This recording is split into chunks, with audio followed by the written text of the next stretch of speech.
네, 안녕하십니까. 훅뉴스 더 블랙, 여러분의 열화와 같은 성원 속에 3편째를 맡고 있는데 열화 같은 성원이 조금 더 있으면 좋겠다는 생각이. 구독과 좋아요 눌러주세요. 고민하지.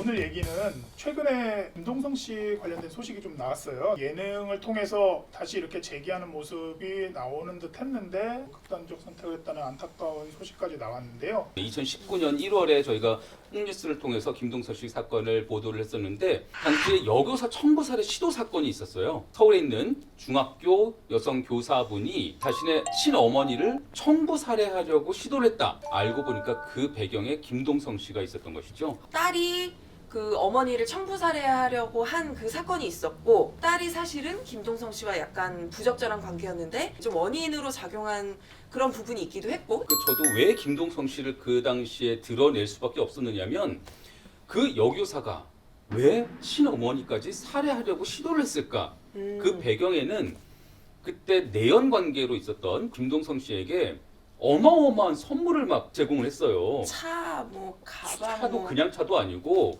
뭐 한국에 몇 대 없다는 고급 수입차들, 어마어마한 금액의 그런 시계들, 뭐 돈이 필요한 그런 상황까지 몰리면서 어머니를 살해하려고 시도까지 했던, 그리고 그러한 행동이 어떠한 결과를 낳았느냐 하는 점에서 고민 끝에 좀 보도를 하게 됐었는데, 공인으로서 부적절한 처신이었다라는 생각이 들어서 김동성 씨의 실명까지 보도를 했었습니다. 보도가 나가고 나서 김동성 씨가 바로 항의를 해왔는데, 그 당시에 그 스트레이트 강사로 일을 하고 있었던 그곳에서 바로 해직 통보를 받았나 봐요. 기자들이 뭐 어떻게 보면 숙명이라 할 수 있는데, 공인으로서 하지 않아야 되는데 이런 일을 했다고 하면은 기자로서는 꼬집을 수밖에 없는 그런 점들이 있고요.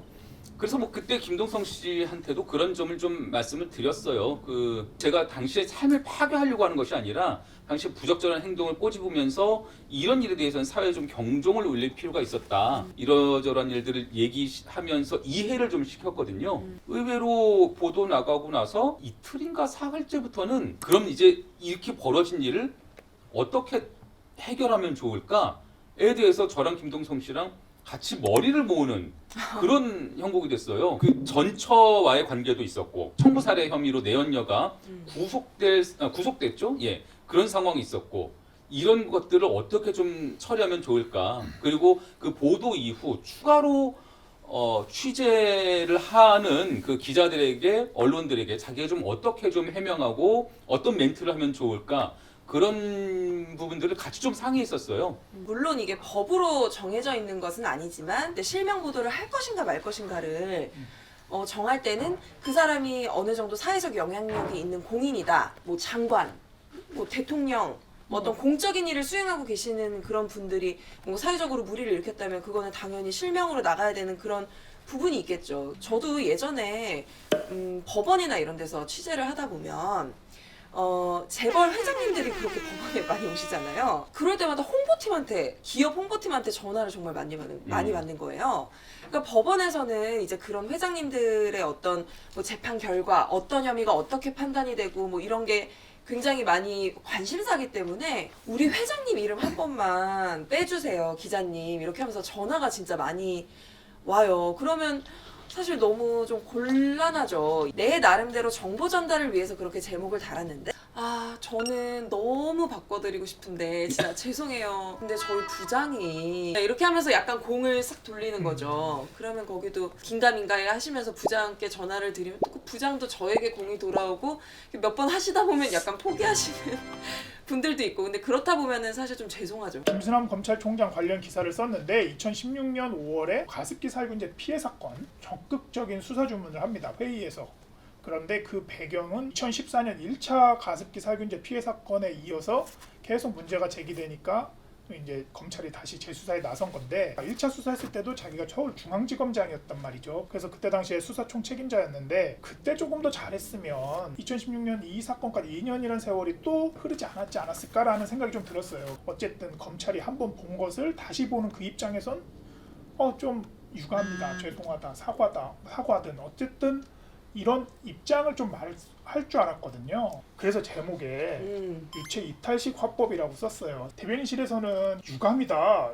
굉장히 제가 이거는 뭔가 좀 미흡한 부분이 있다. 저는 그게 그냥 업무라고 봤어요. 당사자가 아닌데 업무 때문에 공경에 처할 수밖에 없는 그 상대방한테는 좀 미안하지만 그것도 그 당사자의 업무라고 생각을 해서 고민되는 지점들은 네. 일반인들 완전히 공인은 아닌데 이 부분을 콕 집어서 얘기를 안 할 수가 없는 그런 경험들이 좀 덜어 있었던 것 같아요. 예를 들어서 영화배우 김혜수 씨의 어머니 비투 사건을 보도를 했었는데 그때도 김혜수 씨의 어머니가 공인은 아니죠. 근데 당시에 비투가 연예인인 자녀의 가족. 이름을 활용해서 그 부모님이 돈을 빌리고 갚지 않았. 저도 이 사건을 그때 당시에 취재를 하면서 차라리 뭐 유명 여배우의 어머니라고 해야 될지 아니면 정말 실명을 보도를 해야 될지 많이 좀 고민되긴 하더라고요. 연예인이나 그 알려진 사람들의 가족이 이렇게 돈을 빌릴 때는 대부분 빌려주는 사람 입장에서 보면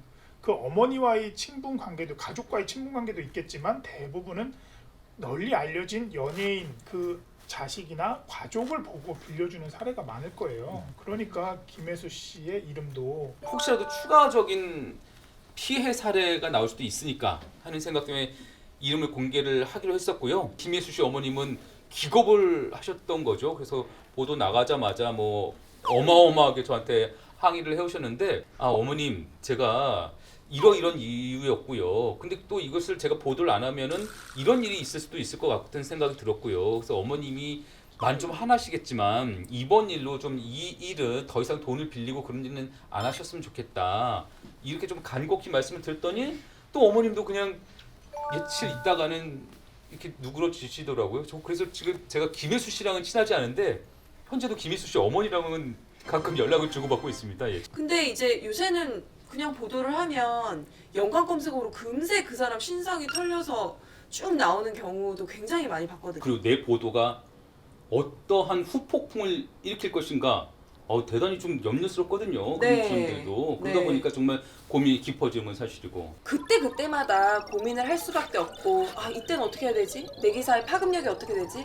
정말 머리가 복잡해질 수밖에 없는 것 같아요. 특히 실명을 공개하느냐 문제를 두고 맞아요. 어떻게 하느냐에 따라서 또 관계 회복도 충분한 여지는 있고 앞서 사례에서도 봤듯이 오히려 더 서로를 이해할 수 있는 그런 여지도 될 수 있는 그런 부분도 충분하다고 생각합니다. 그리고 기자의 행위가 어떻게든 사실 어떤 부분이 문제가 있어서 그 부분을 비판하고 꼬집고 뭐 그런 일들인데 근데 그 기자들의 보도도 그랬으면 좋겠어요. 지금 같으면은 어떤 문제가 발생했을 때 그 인물 아니면 그 조직이 거의 생매장 될 때까지 그냥 집중 포화를 받잖아요. 수사가 칼로 비유된다면은 칼을 찌르되 비틀진 않는다라는 검찰 수사의 원칙이 있거든요. 언론이 좀 그런 역할을 한다면은 그런 환부를 도려내되 그 사람의 삶이든 그 조직이든 붕괴시키는 그런 목적은 아니었으면 좋겠다. 우리도 좀 유의를 했으면 좋겠고 그런 생각이 듭니다. 유의하겠습니다. 네. 그럼 마지막으로 우리 할 말이 있죠? 구독과 좋아요. 눌러주세요. 와.